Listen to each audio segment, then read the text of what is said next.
Have you ever asked yourself, why am I here? Have you ever said, why is God allowing this to happen? Or did God really put me in this situation on purpose? Those are three great questions, and my goal today is to answer them. But before I do, let me tell you a little story. Really has nothing to do with those first three questions, but it's a story all the same that has to do with the message. But a while back, I was at the farm working, and as it happens, Mom normally fixes us a good hearty lunch, and we come inside during the workday, and we have lunch together around the table, and kind of catch up with what's going on the farm. But this particular day that I'm remembering back to, Mom and Dad both had to go to town, and so they were not there for lunch.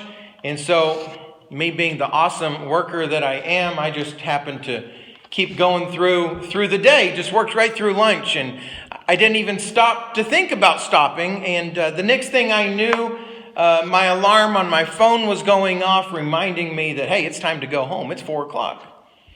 That's the time that I've set for myself at the farm to quit and drive the hour home. And so I parked the tractor, I put all my tools away, put everything away, came in the garage and took off my coat, took off my boots, and walked into the kitchen, and I was famished. It dawned on me like, man, I haven't eaten anything all day. So I was famished, and I go into the kitchen, and I go straight to the pantry. I open the pantry doors, and I'm just scanning to see what all is there. And of course, there's canned green beans and canned tomatoes and corn and everything you would expect to see in a farm pantry. And I didn't see anything fast and easy, fast and satisfying. And so I start to close the door, and then all of a sudden my eye caught the glimpse of a jar of peanuts. I was like, I can do peanuts. So I grabbed the jar of peanuts, took off the lid, poured a big handful, put the jar back, and proceeded to go across the kitchen, filled my mouth full of peanuts, only to realize that something was wrong. Something was wrong. What was going on? All of a sudden, my mouth started to salivate like crazy, and at the same time, it also seemed to pucker up. And it's like, ooh, what was going on? And the left side of my brain screamed at the right side of my brain, what did you put in our mouth? And it was at that time that I realized that they were saltless peanuts. And to me, it's a waste of peanuts. Why would you do that to a peanut? Why would you just package them up without salt? And it's just, ugh. Anyways, it reminds me of that verse, if a peanut loses its saltiness, it is good for nothing and might as well be trampled underfoot. Y'all know that verse? Have y'all read that lately? Let's look it up. Matthew 5:13. Matthew 5:13. I'm going to read from the King James Version. Ye are the light, you are the salt of the earth. But if the salt has lost its savor, wherewith shall it be salted? It is thenceforth good for nothing, but to be cast out and to be trodden under foot of men. That didn't say anything about peanuts. Let me read it in another translation. The Modern English Version says, you are the salt of the earth, but if the salt loses its saltiness, how shall it be made salty? It is from then on good for nothing, but to be thrown out and to be trampled under foot of men. No peanuts there either. Okay, let's read from another translation that historically adds words to the text. Let's look at the Amplified Translation. You are the salt of the earth. But if the salt has lost its taste or its purpose, how can it be made salty? It is no longer good for anything but to be thrown out and walked on by people when the walkways are wet and slippery. Okay, I'm seeing a trend here, but it's not about peanuts. Matthew 5:13 from the Living Bible, a paraphrase, says, you are the world's seasoning. That's interesting. To make it tolerable. If you lose your flavor, what will happen to the world? And you yourself will be thrown out and trampled underfoot as worthless. Again, no peanuts. Let's try one more translation, the Passion Translation. Again, Matthew 5:13. Your lives are like salt among the people. But if you, like salt, become bland, how can your saltiness be restored? Flavorless salt is good for nothing and will be thrown out and trampled on by others. It wasn't really peanuts that I was looking for that afternoon, that evening in the pantry. Yeah, but what I was really looking for was anything fast and satisfying, right? I didn't open the door looking for peanuts. I was just looking for something that would fill a void. Does that make sense? I honestly wasn't even thinking that it wasn't peanuts that I was hungering after. It was the flavor of the salt. As soon as my eye caught the image of the peanuts, the jar of peanuts, salt or the flavor started, salivating my hunger glands or whatever those are. The peanuts, though, were merely the vehicle that I was expecting to carry the salty flavors. Does that make sense? Let me say that again. The peanuts were merely the vehicle used to carry the flavor. The King of Kings, Jesus, following up on the Beatitudes, on the Sermon on the Mount, he followed up the Beatitudes with this very familiar passage that we just read, a couple different translations of. Speaking to the crowds of disciples, the crowds of followers, he says, for all intent and purposes, you guys, you ladies, you are the hope this world will be looking for. They will only see it if you are giving off that hope. He's basically saying, the world will be looking for something that you have. They don't know what it is. They're going to open up the pantry door not knowing what they're looking for, but something that you have should spark an interest in their lives. He's basically saying that you are the vehicle that will carry, that will transport the hope of Christ into their world. Last week during our Christmas service, the devotional was entitled Christmas in the Dark. It was a reminder that we are the light that this world is looking for, so don't hide it. It was the following verses after the Matthew 13. It was Matthew 5, 14 through 16. Today's message will remind us that we believers have the salt that the world is hungering for.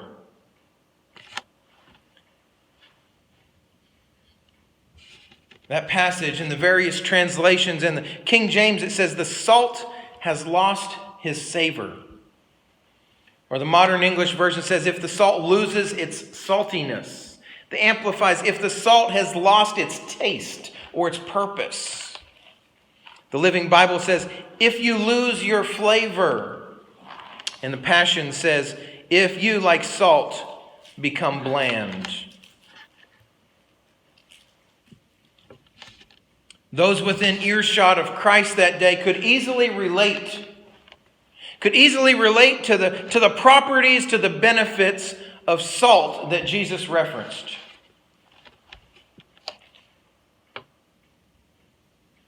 This metaphorical comparison that he put out there that day, actually it's a comparison that's throughout the New Testament scriptures.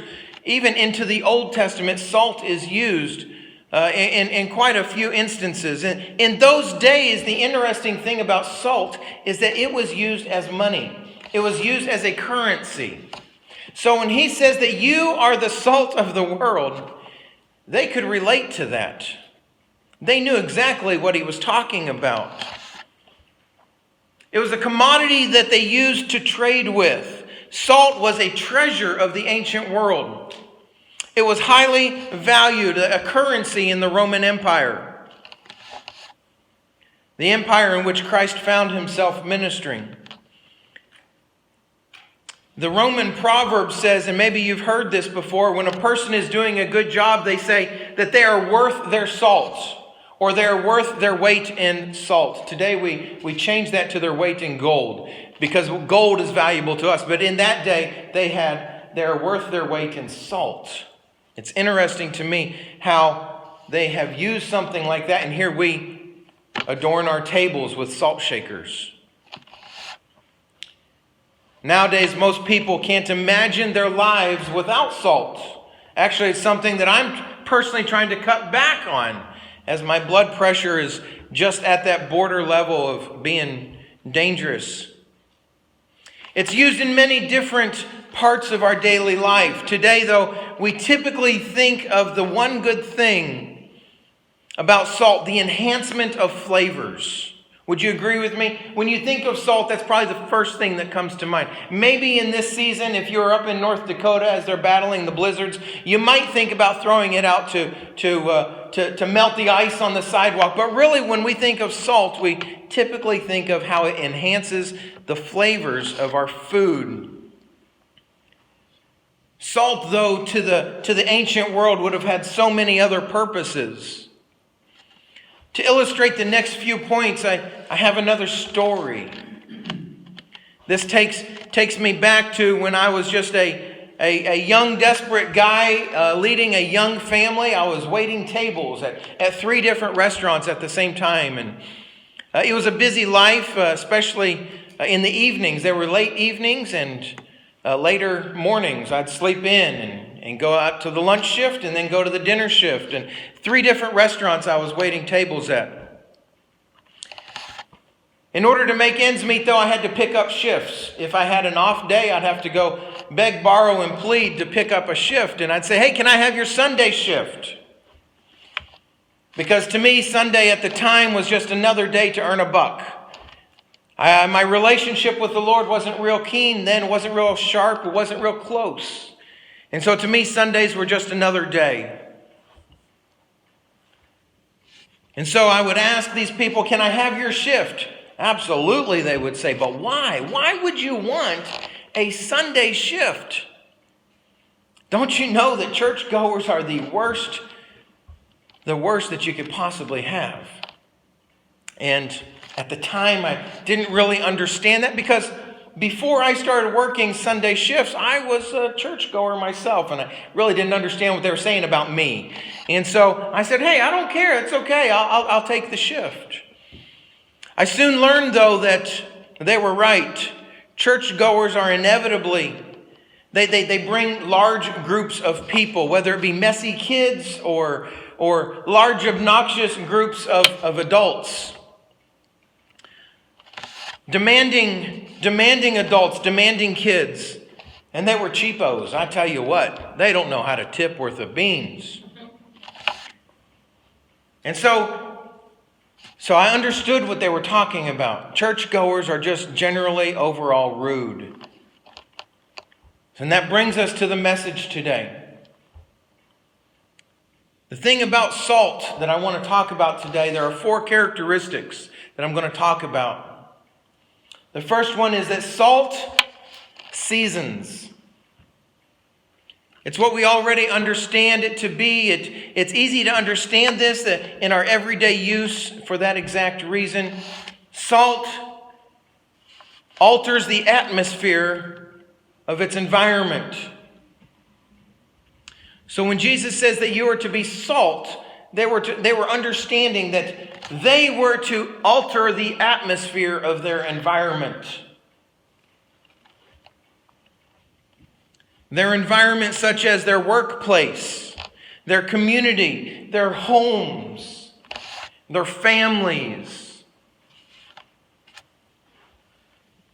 Wherever we are found should be better off because we are there. In fact, you could even go so far as to say that when you're not there, when the peanuts don't have the salt on them, they are not enjoyable. So the flip side of that is that when you are there, when you are at the workplace, it should be enjoyable because of your presence there.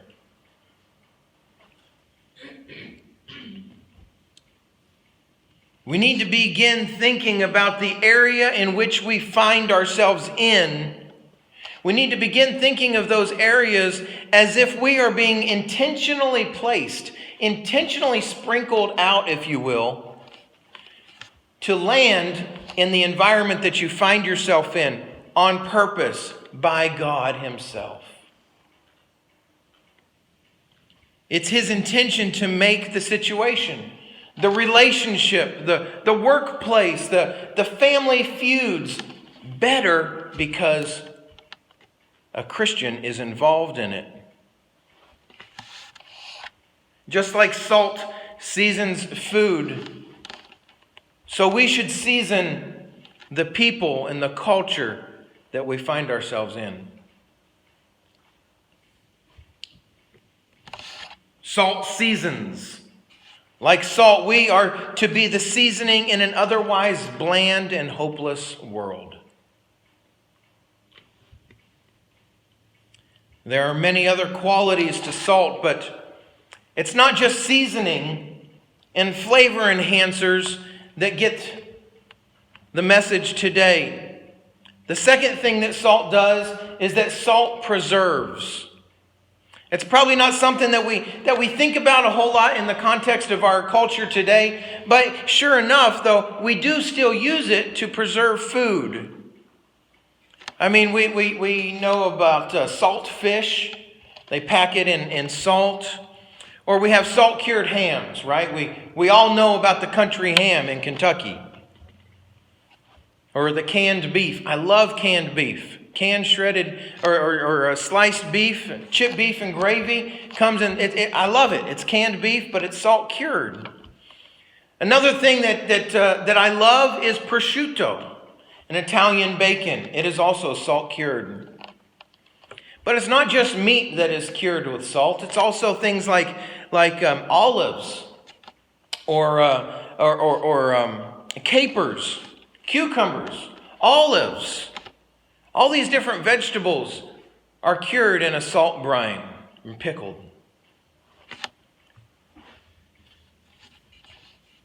Like the preservative qualities found in salt, Christians, and thereby the church, should fight the decaying attributes of the world. Very interesting what Chuck had to say in his devotion this morning for our tithes and offerings about how we should establish new traditions in our family.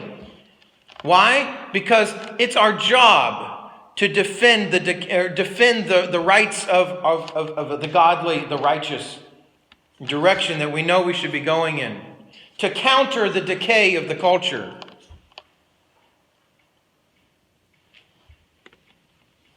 We should fight the decaying attributes of the world, the moral corruption that we see all around us. All too often I see believers, Christians, devout Christians even, long-standing Christians, just whine about the situations, complain about situations. Oh me, oh my, I can't believe so-and-so's doing this again. Oh my, that party, I tell you what would we ever do if they left office? Oh my word. We need to stop talking about it. We need to stop whining about it. We need to actively resist the enemy. And I'm talking about the spiritual enemy. The spiritual enemy, and fight the corruption of our society. We need to begin seeing the world that we are in as a place that is on a moral decline. All too often I think that we get on autopilot and we just exist. And we see the corruption all around us and we complain about it on Facebook. We talk about it with our friends or with our family, but what do we do about it? We need to see it as opportunities that God has placed Christians in government settings, Christians in the workplace, Christians in the fiscal court, Christians in the law offices, Christians in the community to stand up and fight the moral decay, to preserve the unity. Salt seasons, it brings out the treasured flavors of other items around it, we too should enhance the gifts and the talents of those in our world. Of course, we know that salt preserves. Like I just spoke about, and salt, just like salt, we too should preserve the peace, being mindful not to tear down or cause bitterness. Another thing that salt does, that Grandma would have been quick to have suggested when you had an ailment, when you had a sore throat, would be to what? Soak it in salt water, right? Gargle with salt water. The third thing that salt does is salt heals. Salt heals. Have you ever soaked a cut in salt water? I never really understood why Mom would do that. I never did. To me, it's like, well, what are you doing, Mom? Really? And I'd say, okay, so put more salt in there. If it works a little bit, put more in there. Have you ever soaked a sprain or even a splinter? How about your weary muscles in a salt bath? I've never done that, but I've heard it works. I don't take baths. Ugh. I'm a man. Salt has long been known to pull out the toxins or the swelling or other form of abnormalities that shouldn't be in there, like infections, right? Or like the splinters that I mentioned. So many other things. Salt, like salt, believers too should be known for helping to bring about healing to people who are hurting in so many different ways. Physically, emotionally, spiritually. Are we known to be the healers in our area? And I'm not talking about some kind of voodoo. I'm talking about when we go into places that we frequent, do people say, I love it when she comes in here. I love it when he comes in here, because when he comes in here, when she comes in here, man, there's a different atmosphere that happens.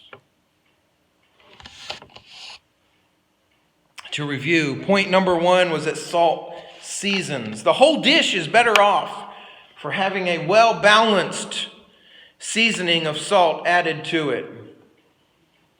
Like salt, we are to be well-balanced, seasoning in the whole group that we are in. And then second is that salt preserves.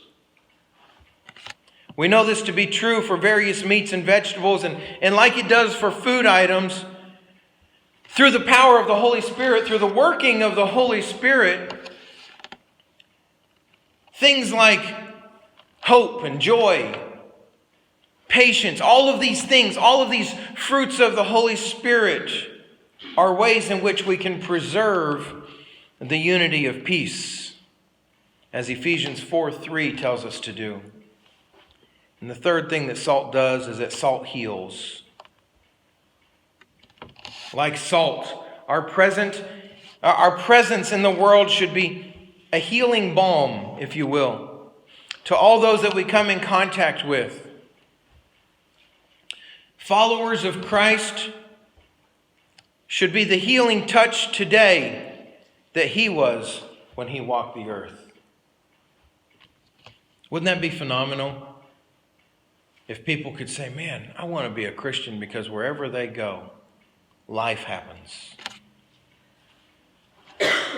Lastly, the fourth characteristic that I'm going to talk about today of salt. There are other things that salt does, but the last one that I'm going to bring up to me is possibly the greatest quality of salt. I can relate to it because, well, it's something that we deal with on the ranch all the time. Have you ever licked a large chunk of ice or a large chunk of salt, or maybe you've mixed up sugar and salt and you've put salt in your tea, or you've put salt on your cereal or salt in your coffee? What does it do? It makes you thirsty. Salt makes you thirsty. Salt creates thirst is the fourth element, the fourth characteristic. I've heard it said that you can bring a horse to water and you can even salt the oats, but you can't make them drink. It's a known practice in the cattle industry that cattle love salt blocks. Maybe you've heard of that. Maybe you've seen a salt block. Maybe it's a white one. There's white ones, there's red ones, there's yellow ones. They all have different minerals that they mix into the salt block. So that when the horse or when the cow or in some instances when they give them out into the woods, for deer, there's a mineral in there also that they come and they take, but they don't know about the mineral. They're getting the salt, but they're also getting the minerals and the vitamins as well. It's a known practice that cattle like their salt. When they take in their vitamins and their other minerals, it promotes a healthy herd. Followers of Christ, though, through a good example, their moral lives, if you will, their excellent ways of conducting themselves should create a spiritual thirst. It should create a spiritual thirst, a comeback desire in the lives of those around them, where those want to come back to get more, and they want to get more. They want to know God more. Does our witness draw people in or push them away? There was something special about Christ. The holiest man ever known to walk the face of the earth. The holiest man ever. The most righteous person ever to walk the earth. And what was it? There was something unique about his holiness that drew in the most reprobate of sinners. There was something about his form, his brand of holiness that welcomed in the prostitutes, that made the prostitutes feel welcome, that made the tax collectors or the thugs, if you will, the mafia, feel welcome. And I don't think that it was his patronizing ways. I don't think it was his soft answer on sin. I think he called sin, sin, but there was something about his holiness that drew them in. So the question is, does our witness draw people in or push them away? The thing about Christ's form of holiness is that it was contagious. It was contagious.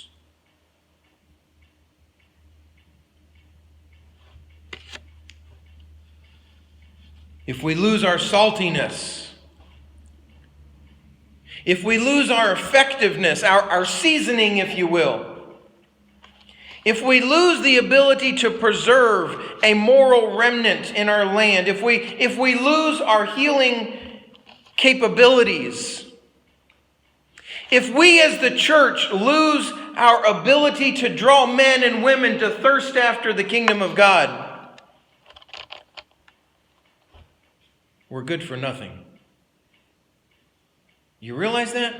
That's pretty heavy. That's pretty heavy.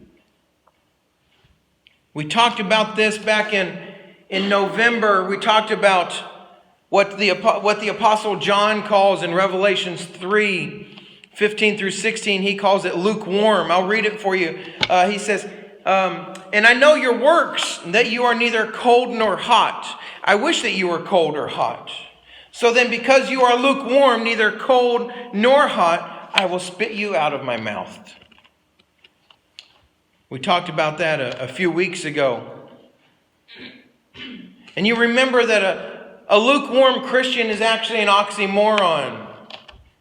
They're opposites. They don't really make any sense, because you can't have a lukewarm Christian.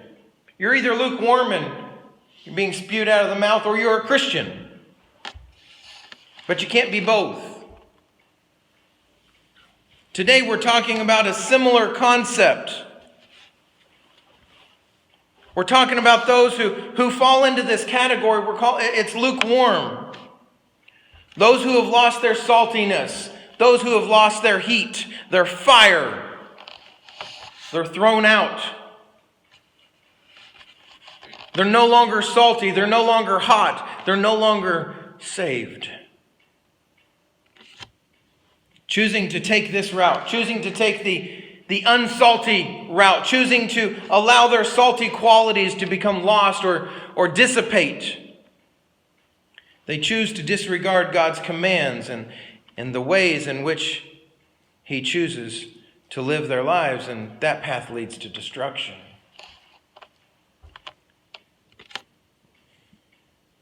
I could read to you what happens to some of God's children, God's followers, who neglect to stay salty, who neglected to keep obeying His ways. But I think we all know the Old Testament examples, even the New Testament examples. So I won't read those today, but let's look back at our text real quick, and I'm going to read it from one more translation. It's from Eugene Peterson's The Message. Matthew 5:13 says, "Let me tell you why you are here. Let me tell you what your purpose is. You're here to be salt seasoning that brings out the God flavors of this earth. If you lose your saltiness, how will people taste godliness?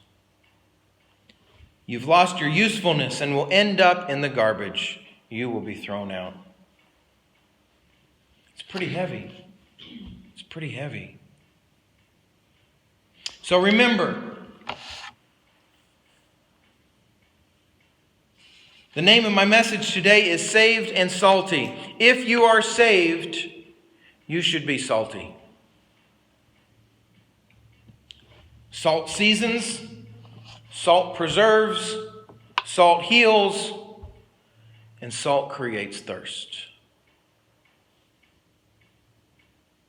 So here in a little bit, when you head off to lunch and you salt your French fries or you salt your baked potato, whatever, remember the qualities of salt that you like.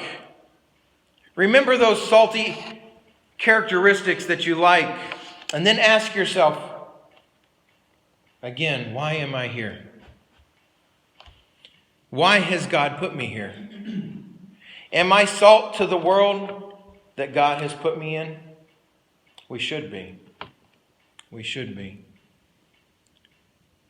We're going to sing Build My Life. We're going to sing Build My Life in a moment. And I'm going to ask you to stand with me. And I was originally going to ask the worship team to come, but if they do, there won't be anybody left. So just go ahead and stay in your seats, worship team. But we're going to sing this song, and it is kind of a longer song. It's about 7 minutes, but I want you to pay attention to the lyrics of this song that we're going to sing. It says that we live for you in one line. We live for you. We don't live for ourselves. That might come as a surprise to some, but hopefully not to you. We don't live for ourselves. We're not in it to please our lives, to flavor our lives. We're in it to please and savor and to flavor the lives of those around us. To give the hope, to be that vehicle of hope to the world. Another line in this song is, "Open up my eyes in wonder and show me who you are, and fill me with your heart, and lead me in love to those around me." Isn't that a beautiful image? Fill my heart. Lead me to those that need the salt that only Christ can give. So go ahead and stand with me. If there's something going on in your life that you'd like to pray with me on, I definitely invite you to come up here and pray with me. But as you sing these words, focus on the meaning of these words and ask yourselves, am I the salt in the world that God has put me in?